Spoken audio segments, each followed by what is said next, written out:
legendary Pharaoh. The gift of Troy is a fabulous fabric from the land of the five rivers.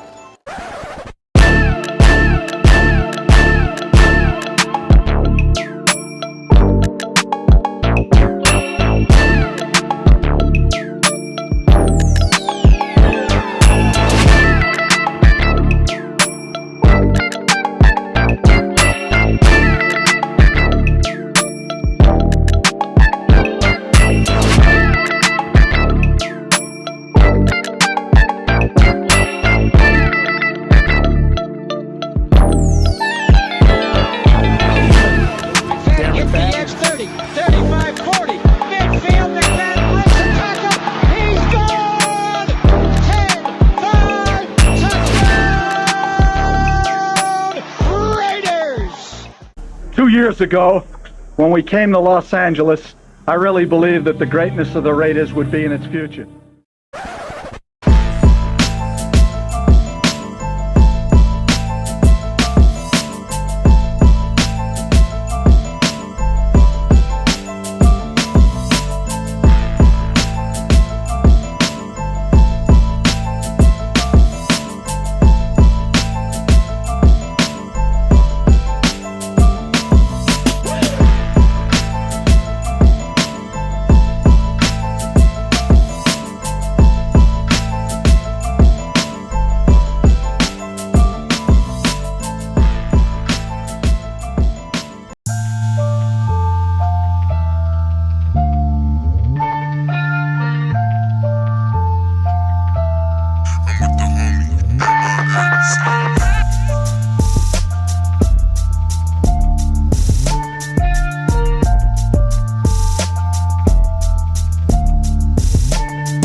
We back for another edition of the 50 and 50 show, a bonus edition of the 50 and 50 show, man. We got a special guest backstage, man. He's host of so many podcasts I can't even count. The guy has a huge social media presence. You guys already know him already, man. I'm not gonna waste any time. My guy, Kenny the King. Hey, man, appreciate you coming on, Kenny. Hey, man. Yeah. Man, hey, look, we got a lot to talk about, but, I appreciate you coming on. You literally hit him up. My guy hit me back, man. Hey, this dude's a real one. But yeah, man, tell the people a little bit about yourself, man, if they don't know already.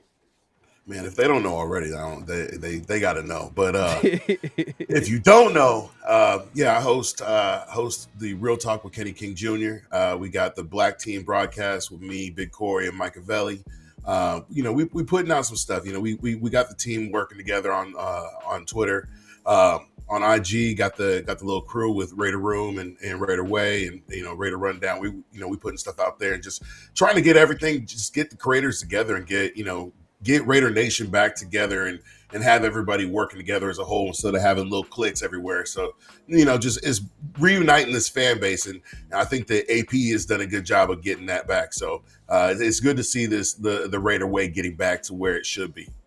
Facts, 100%, man. Yeah, man, definitely check out the Black Team broadcast. I was telling Severe last week, man, that it was hilarious, bro. Y'all, man, Corey, Mike, hey, man, y'all doing your thing, man. I can see that growing. I can see that growing real fast, man. But let's not waste any time, man. We know you are busy, man.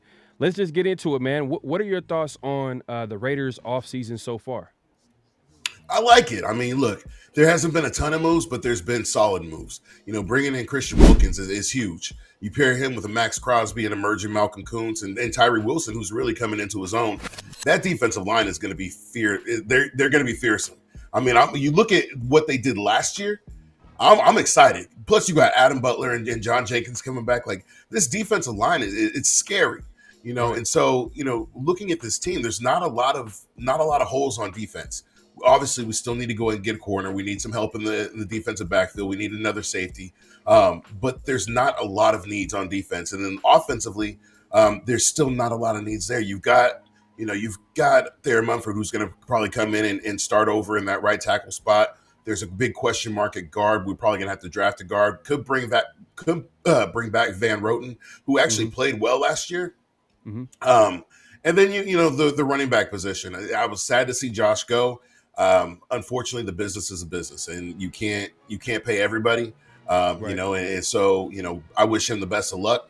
I know he's going to ball out in Green Bay, but Zamir White's going to start taking the load. You bring in Alexander Madison, and you got Amir Abdullah. I still think the Raiders should draft a running back, though, maybe in the second or third round.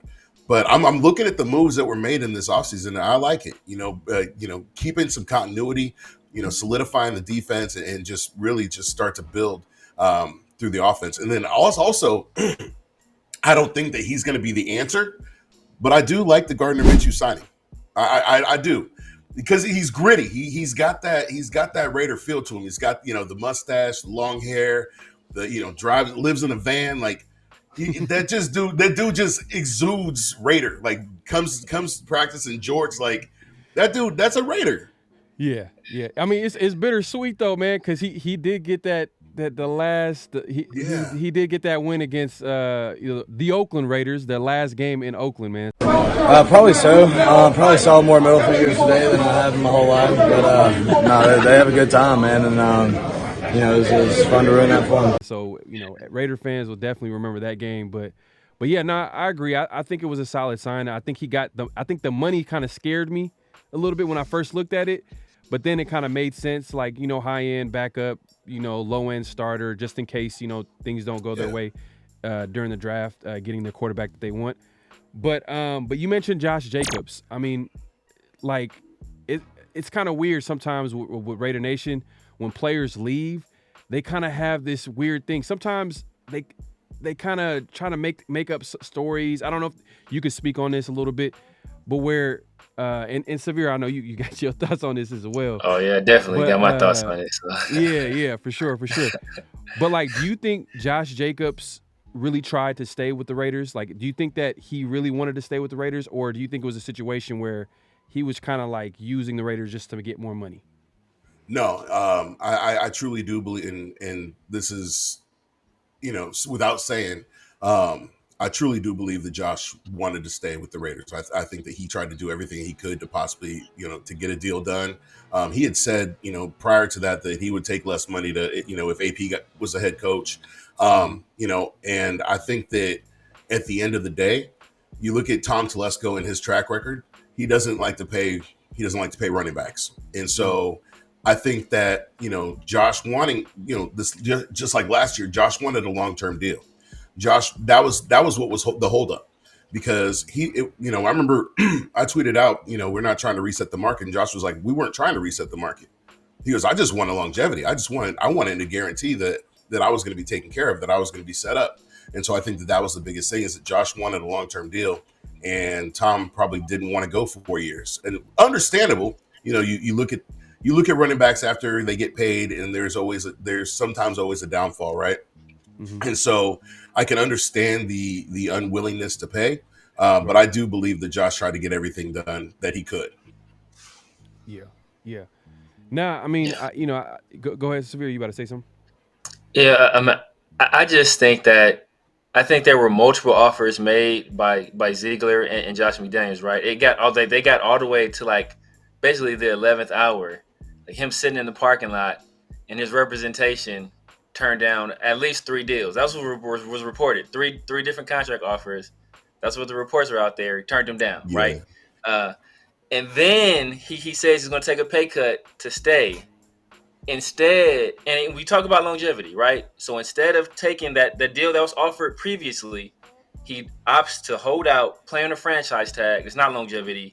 Then he was going to get a contract worth about $14 million if he was franchised again. He goes to Green Bay, where he's guaranteed at least 12.5. If he plays the entire season, it's 14.8. But then it's 3 team options after that. So there's essentially no longevity. He essentially signed like for a $700,000 raise from what he would have got here on the franchise tag, and has absolutely no security. They control his future for the next 4 years. So he can play the best ball of his career, and they have complete control over him for the next 4 years. Yeah. I mean, So, to me, it doesn't make business sense.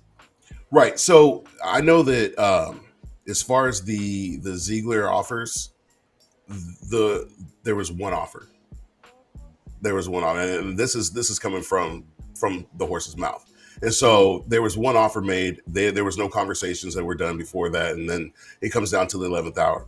This year, the Raiders decided not to franchise tag him, and so you test free agency. He, without getting too much into it, he did try. He tried to get something done. It wasn't working, whatnot. I believe he tried multiple times to get things done, and there was not something there. And so that's the business of it. That's how it is. But at the end of the day, we've got a little bit more cap space to play with. We got Jimmy off the books, and you can draft a running back. we got saved. We got saved with that Jimmy. Yeah, most definitely. And just going back to Josh too, to be honest with you, I never really took it as like, oh man, Josh did this wrong. I think it's just the nature of NFL, man. It's just the business. At the end of the day, we know how that running back position is kind of devalued. But he got paid, man. He first day free agency, Green Bay comes in and hands him that contract. So he got what he wanted. The Raiders got other things that they need to focus on. Obviously, the quarterback position is going to be big. But also, they handed out a huge contract to Christian Wilkins. You kind of alluded to the defensive line, man. Do the Raiders already have, in your mind, a top 5 defense? I mean, we finished the year with the top 5 defense. I think going into this year, I think that they're going to have a top 5 defense. If they go in with the same intensity that they finished with, there's no doubt in my mind. We've got some ball hawks out there in the secondary, which we haven't had for a long time. I mean, Jack Jones just knows how to track the ball. Trayvon Merrick has been doing a great job of tracking the ball as well. And so, you bring in another cornerback. I like Terrion Arnold out of Alabama. If you can get him, I think that would be a great guy to pair with Jack Jones. But we've got some ball hawks back there. Even Rob Spillane. I mean, that guy, he's all over the place. And so you've got some, and these guys, they're not just ball hawks, but they're dogs. They're hitters. Like they're not afraid to get in there and get in there and tackle somebody. And so, this defense, they're going to cause a lot of problems. They're going to wreak a lot of havoc. We found the blueprint to beat Pat Mahomes. And so, just get after him all day. Tom Telesco said that, you can't double team everybody. And I think that that's the biggest thing, because you've got Kuntz, you've got Tyree, you've got Christian Wilkins, you got Max. Mm-hmm. Who are you going to block? Like which one are you going to leave? Which one are you going to leave one-on-one? Because somebody's going to eat. And so I'm excited about it. I'm excited to see this defense play. Yeah, and it's going to be interesting too what this team is going to look like next year, because like you can see you see that this defensive, their identity is kind of becoming a defensive football team.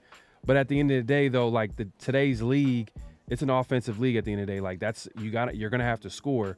So what they do moving forward at that quarterback position is going to be huge. Do you feel like do you think they are kind of like forced to maybe draft a quarterback early, or do you think should they force it and trade up and get draft someone, or trade up in the top 3, or maybe take someone at 13, or do they wait later in the draft and take the best player available at 13 and wait maybe in the mid rounds, maybe get Spencer Rattler? Like, how would you attack the quarterback position in the draft? So I'm aggressive in this sense, where I look at the past 20 years, the Raiders have retained one of their first round picks, and that's Colton Miller. Mm-hmm. So The Raiders' history of drafts in the first round have not been good. Now, if you have your franchise quarterback sitting there, and you have the ability to say, you know what, I'm going to give you 2 firsts and a second, or 2 firsts and a second and a day 3 pick.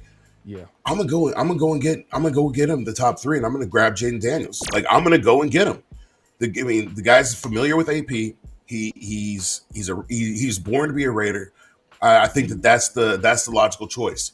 If you cannot trade up, then you sit there at 13. You trade back, and then you can grab Michael Penix maybe later in the first round or early in the second round.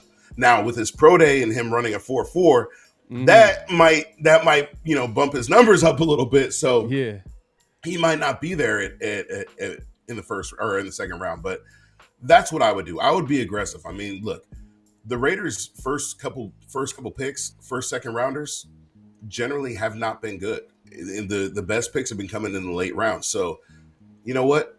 Go ahead, leverage it, because we've got Tay, we've got Jacoby, we've got Trey Tucker, we've got guys already on this team that are already in position, that are already solidified. Let's go get our quarterback, because that's what's gonna propel you to the front. No, facts, 100%. Yeah, go ahead. Yeah, man, I completely agree, man. I've been on a Jaden Daniels train, forever. Yeah. Him and Michael Penix are my guys. So I know you talked about trading back, but like there are some some predators looming.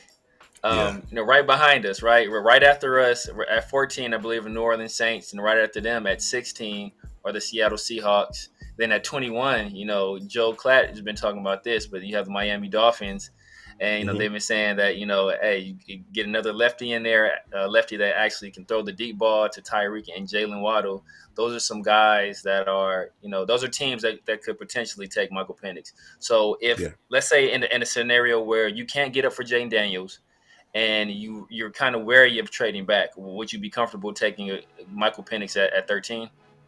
Yeah, I said it on the Black Team broadcast the other day that, and Corey got mad at me, but I would be okay taking Penix at 13, just because you don't know what's going to happen. This is a very quarterback heavy draft, but it's also a very quarterback hungry draft. And so teams are going to start panicking, because you're going to see Caleb go off the board. You're going to see Drake May go off the board. You're going to see Jaden go off the board. And then it's going to be like, okay, well, Penix is there. Bo Nix is there. I don't want Bo Nix. And so teams are going to start panicking and being like, okay, well, we got to go and we got to get this guy. Like, it's not a situation of taking Clelin Ferrell at 4. This is now looking at, okay, I can risk taking quarterback at 13, and teams are, and fans aren't really going to bat an eye at that. In my opinion.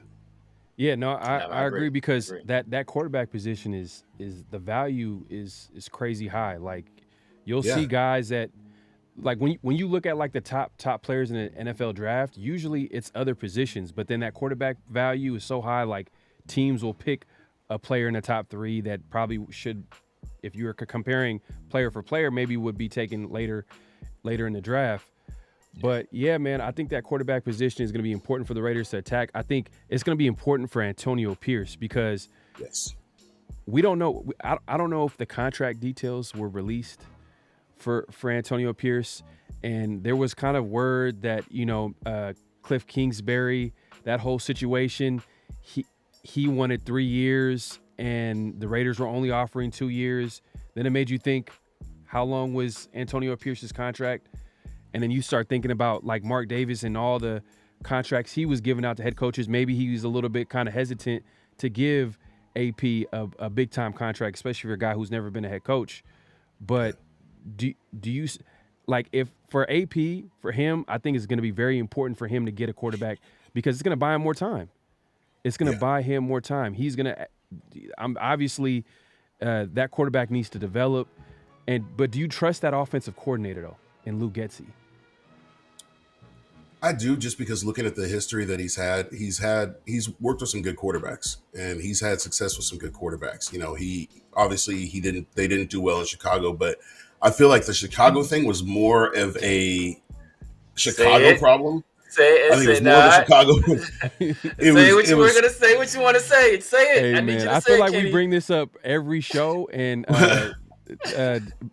basically, Severe is the president of Justin Fields' No Good Club. So Yes. he He was right there, Kenny. You want to say it. He was going to. Yeah, I mean, look, I think I think it was more of a Justin Fields problem. I think it was more of a no offensive line problem.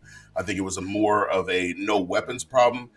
You know, like who they have his number one receiver was Cole Kmet, and so they didn't really have a lot to work with there. And so I can't put it all on Justin, but Justin definitely does shoulder some of the blame. You know, as a quarterback, you got to take the blame. You know, just like with any other position that where you're that guy, like you got to take the blame if you're the face of the franchise. And so I don't put it all on Getsy because look at the success that Getsy had over in Green Bay. I mean, granted, it's Aaron Rodgers, but look at the development that he did with Jordan Love, and look how Jordan Love played last year. And so I can't put that all on him because, like I said, Chicago's got a lot of issues.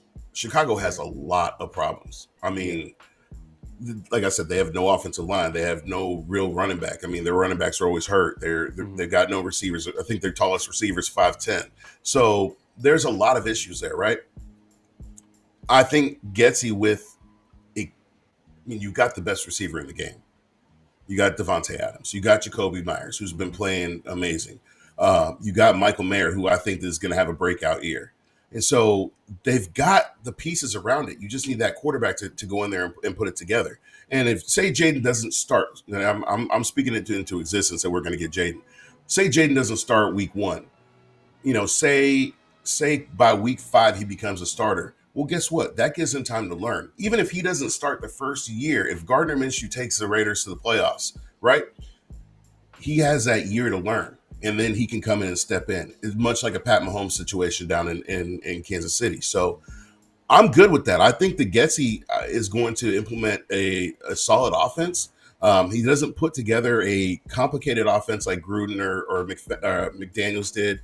And so it's going to be easier to learn, easier to understand, and easier to work with, and easier to adapt to in the beginning of the season. So these guys aren't going to be trying to rack their brains trying to figure out what they're supposed to do. Yeah, I mean, he has guys in his corner like Devontae Adams who vouch for him, for his development at the receiver position. And another thing too is that he wasn't part of the Chicago Bears team that drafted Justin Fields. You know what I mean? He kind of came in there to like clean up the mess that is the Chicago Bears, who've never really developed a quarterback. I mean, their best quarterback, is Jim McMahon? I don't know. Like Rex Grossman. I think Jay Cutler had the best stats.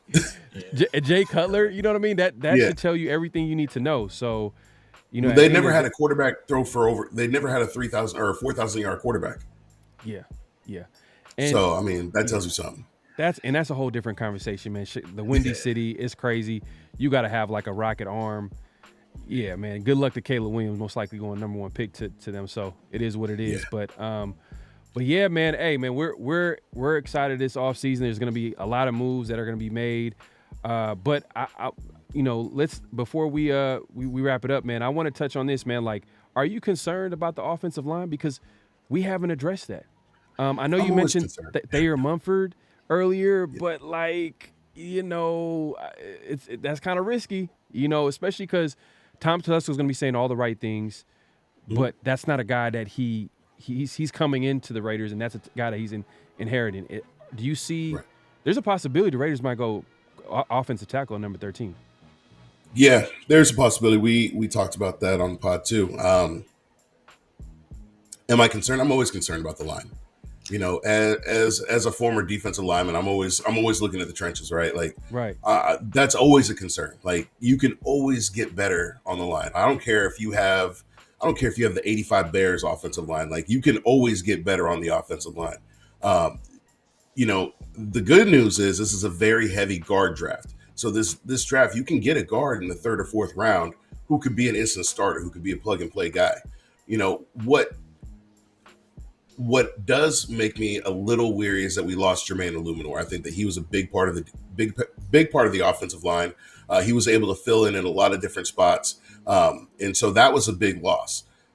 Thayer Mumford, I believe he can hold it down. I mean, when Colton Miller was out and he went in and left tackle, he balled. He balled well. And so I think Thayer can hold it down. I think Thayer he's got the size, he's got the athleticism.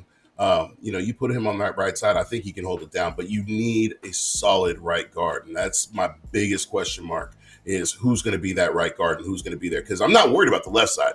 Colton and Dylan they're gonna hold it down there. But yeah, that right side, I do have some question marks around it, especially now that you have a running back in Zamir White who's not as shifty as Josh Jacobs and who's not going to be able to make those cuts early. And that's why I do see the Raiders drafting a running back who has the ability to make more cuts on a dime. Yeah, man. We'll see how it shakes out, man. The Raiders can go a lot of different ways because, one of the big things that I had issues with AP, and we talked about this before, Severe, is that he's kind of been, AP's kind of like, hey, he's pretty straightforward. What you see is what you get. He's going to tell you like it is. And he's kind of been talking about, we need to attack the quarterback position. We're not looking for Band-Aids at quarterback. And he's kind of letting the league know, hey, we're looking for that quarterback. But there's a possibility he might do something else at number 13. He might have something up his sleeve. But, hopefully the Raiders get the players that they want, players that they target. Hopefully they get a quarterback of the future. But yeah, man, hey, Kenny, my guy, hey, appreciate you coming through, man. Hey, make sure to check out the Black Team broadcast, and it's on your channel, right, Kenny the King? On YouTube? So I run it on my channel, and then Corey streams it to his channel as well. We got it on Twitter as well. We're on Twitch, and so there's multiple ways to watch, and then I upload it to the podcast as well. So you can watch, you can listen. It's like I said, it's on YouTube, but it's a good time. Corey always be on everybody's neck. So yeah, Corey's, man, he's a comedian, man. He's Raider Nation's comedian for sure, man. But man, yeah, like I said, man, appreciate you coming through. Everybody make sure to hit the like button. Head over to Kenny's channel. Make sure to subscribe. Hit his like button. He's all over social media, IG, Twitter. You'll find him. You see it on the screen, Kenny the King Jr., man. Appreciate you coming through on short notice, man. Until next time. Peace. Sure. Peace. All right, y'all. Just win, baby. Hello? You play to win the game. You don't play to just play it.